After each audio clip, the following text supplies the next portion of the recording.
Your very first open water triathlon swim can be downright scary. So today I'm going to be sharing with you 5 or 6 of the things that have made the experience a lot more enjoyable for me and hopefully for you too. Stay tuned.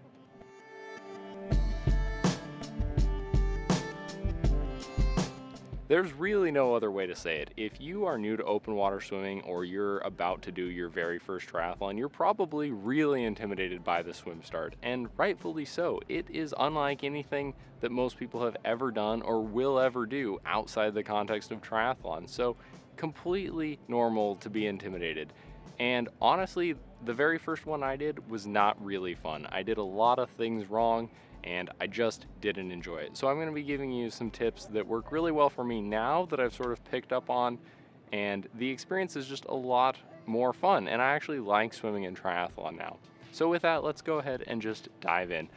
The very first one is always do a pre-race warm-up. You'll usually find that the race directors allow you to get into the water 15-20 minutes ahead of the race. When you are nervous about your first race in general, and then you're waiting for the gun to tick down, and then the gun goes off and everybody runs into the water and you dive in and the water's cold and it's morning and you're already nervous, there's just too many things going on at once.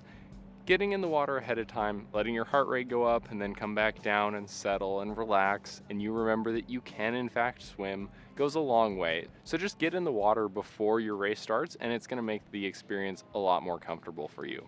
Tip number 2 is slow down, and slowing down actually starts from before you actually start the race too. So if you're new, you know you're not going to be the really fast swimmer. You don't need to be fighting for a position against the people who've been doing it for 10 years. So when the gun goes off, wait for maybe 5 seconds. Just count to 5. And it's gonna feel like a really long time when everybody else runs into the water. If you're doing a sprint, if your final time is an hour and a half, you're never gonna notice whether it's an hour 30 or an hour 30 and 10 seconds. So letting those faster swimmers get out into the water so you don't have to worry about possibly getting kicked or anything, letting them just get ahead is going to go a long way. And then secondly, once you're in the water, like I said in my open water swimming video, slowing down to a pace that you're comfortable with is huge. I remember my first race, I overexerted so hard because I was trying to keep up with the people beside me and I didn't have lane markings to know how fast I was going,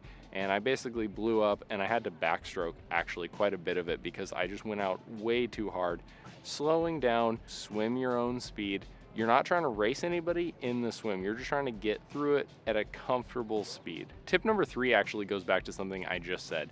Understanding that in a triathlon mass start, you're probably gonna get touched. So if you need to visualize that ahead of time, which I'm a huge fan of, then awesome, do that. You likely will have people, they swim up and they maybe grab your ankles accidentally, or you maybe drift across someone and you might even get kicked. Unfortunately, it does happen. It's not super common. Getting into a mindset of understanding that it might happen, it's not intentional, and then how you're going to handle that situation. So I'm a big fan of having a self-rescue stroke. So if you need to breaststroke, that's fine, or if you need to flip over on your back for a minute or so, also fine.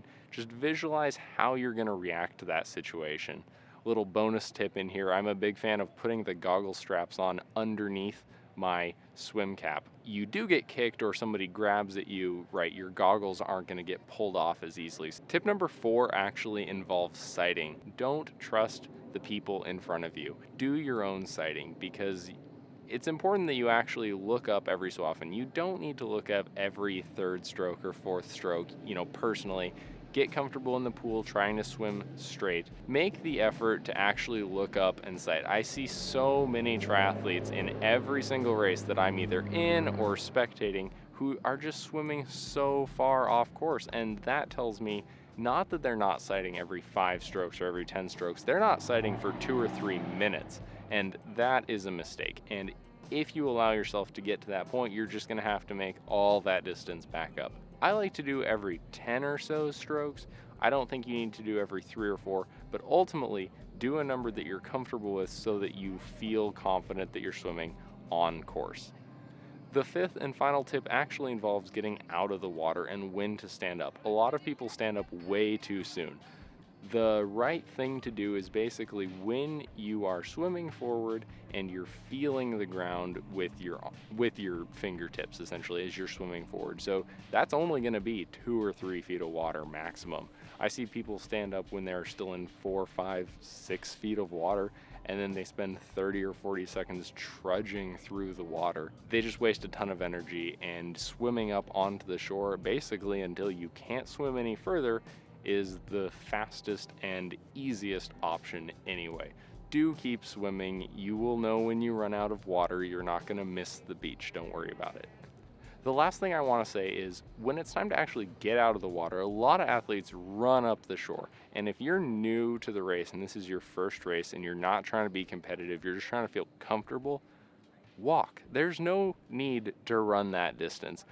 You know, your body's been in this position for 20, 30, 40 minutes, whatever, and now you're going immediately to a run while also trying to tear your wetsuit off and get ready to get on a bike. You can spare the 20 seconds. It's not a big deal. If you feel more comfortable walking, letting the blood redistribute through your body and getting comfortable so you're comfortable into transition and then onto the bike, take that time. I see so many triathletes try to save 10 seconds here and then they lose 10 times that because they get super dizzy and they need to take a break. So it's not worth it. Walk up onto the shore if you need to, perfectly fine. Ultimately, the thing is, swimming open water is the same as swimming in a pool, and swimming in a triathlon is the same as swimming with 1 or 2 people in your lane.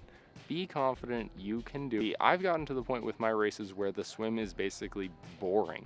I know that I'm never going to be a super competitive swimmer. I didn't swim growing up. I'm never going to be pulling minute 20, 100 meters. That's fine. My goal is to get through the swim comfortably so that I can get onto the bike and into the run and be in a really good position for those. And I think that's true for the majority of people. And if you are a super competitive swimmer, awesome.